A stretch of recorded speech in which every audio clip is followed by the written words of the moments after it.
काठमांडू दर्शन आज आप देखिए मरु गणेश मंदिर बा अशोक विनायक मंदिर। यही अशोक विनायक मंदिर काठमांडू सहर मरु टोल रे अवस्थित।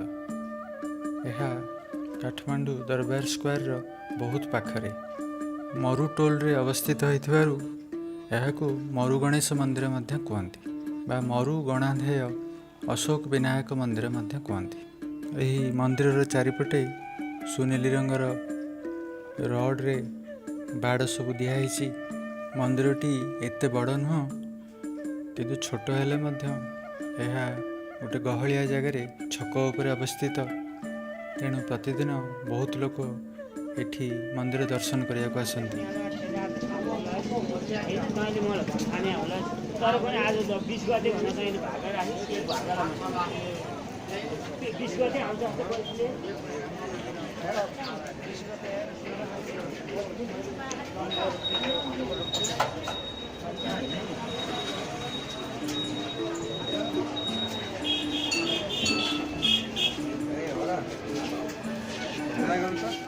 यही गणेश को भाग्यदाता एवं दुखनाशन हिसाब रे पूजा करा जाए।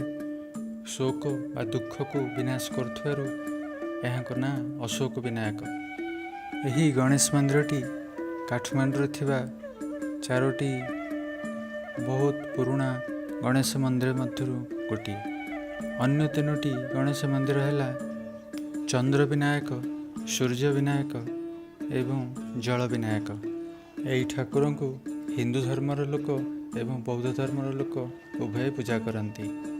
रास्ता कड़े छक उपरे अवस्थित होइथिबारु यह जीवा आसवा बेले आग आखिरे पड़े। या छड़ा मंगलवार दिन विशेष पूजा पाई बहुत लोक एठिके आस्थांती। काठमांडू रे बहुत हिंदू मंदिर एवं बौद्ध मंदिर अछि। काठमांडू दर्शनर यही वीडियो सीरीज रे आम गोटे पर गोटे देखिबा।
Ganesh temple, this is Ganesh temple.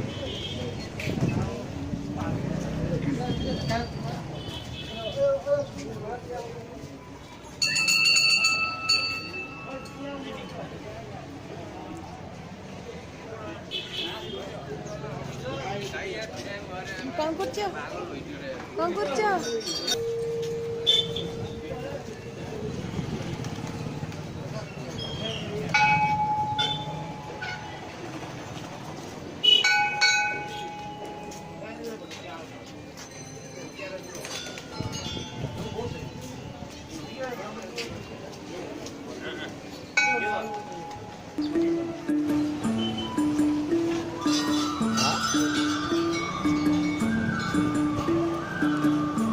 Ganesh temple Ganesh